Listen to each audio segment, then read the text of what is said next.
On the day my wife gave birth, the hospital smelled of bleach and sweat. I arrived later than I should have, running through corridors that seemed endless, every step echoing like judgment. My phone still buzzed in my pocket with unanswered calls. My sister, then her husband, then again. When I reached the maternity floor, they were already waiting. My sister stood with her arms crossed, her husband slightly ahead of her, as if their bodies were gates. "You shouldn't go in," she said. Her voice was too firm, rehearsed. "She needs peace. You'll only disturb things." Disturb? I was her husband, the father. But before I could push through, the double doors swung open. A doctor appeared, his eyes scanning me, his face hardening when it landed on mine. He stepped closer, lowering his voice. "Where is the father?" he asked. I answered. My own name felt foreign on my tongue. Something flickered in his expression. Hesitation, pity, maybe disgust. "Sir, you need to be ready for what you're about to see." The air went still. My chest tightened, but I nodded.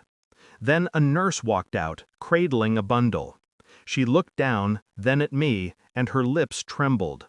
She pulled the blanket back, slowly. I saw the baby's face. And in that moment, my heart stopped. The nose, the skin tone, the curl of dark hair that was nothing like mine. My mind tried to deny it, but the truth had already sunk its claws deep. I forced myself to stay still. No trembling hands, no collapsing knees. Only silence.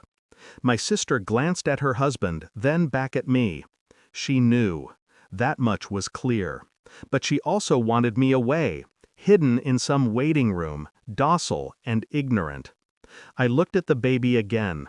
The features were undeniable. That was not my child. A part of me wanted to scream at the nurse, at the doctor, at the walls themselves for conspiring in this performance. But I didn't. I held my tongue. I asked one question, my voice flat. "How is she?" "She's resting," the doctor replied.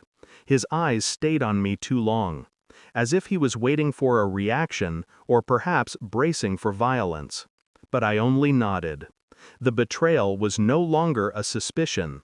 It was alive, breathing, swaddled in hospital cloth, and it carried another man's blood. I walked away from the door without another word. That night I didn't sleep. My wife was in the ward, I remained at home, staring at the ceiling while shadows twisted around me. I thought of her whispers late at night, the sudden phone calls she'd take outside, the excuses about overtime. I had ignored them, because love is blind, they say. No, love is a deliberate blindness, a choice to not see. I began with her phone. While she slept at the hospital, her device lay charging in the drawer. I opened it. The password was unchanged, too careless, too trusting. Messages. Deleted, but fragments remained. A man's name I recognized. My sister's husband. A photograph once sent, now erased, but the preview still lingered in the cloud. Their faces too close. A date stamp from 9 months earlier. My body stayed still, but inside me something fractured.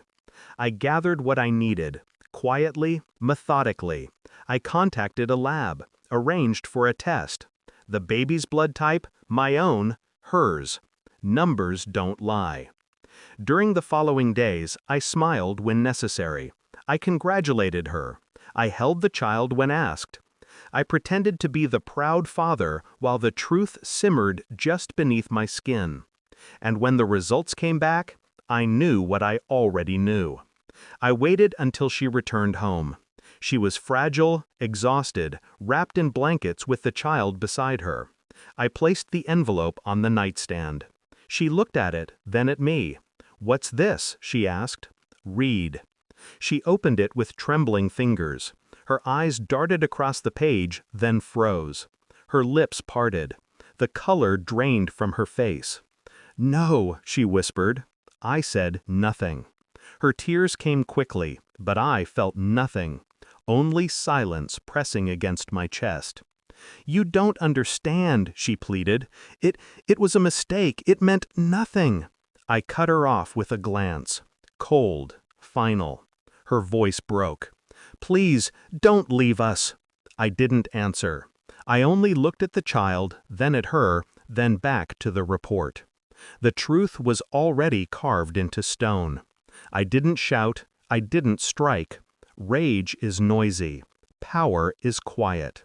I folded the paper back into the envelope and placed it carefully on her lap. Then I asked, softly, "How long has it been with him?" Her eyes widened. She stammered, unable to deny it. That silence was the confession. Her hands shook as she reached for me, but I pulled back. "Does my sister know?" I asked. The way her gaze faltered told me everything. I stood. My movement slow, deliberate. She begged, clutched at my sleeve, but I peeled her hand away as if it were ash. "You'll tell her," I said, "or I will." The weight of those words crushed her more than any scream could. She knew the destruction that awaited. Family torn apart, lives shattered. And I wanted her to carry that weight forever. I left the room without looking back. The baby's faint cry followed me down the hallway, thin and helpless. Outside, the air was cold. The world kept moving, indifferent. Cars passed, people laughed, life unfolded. But for me, something had ended. I wasn't broken, I wasn't lost, I was simply finished.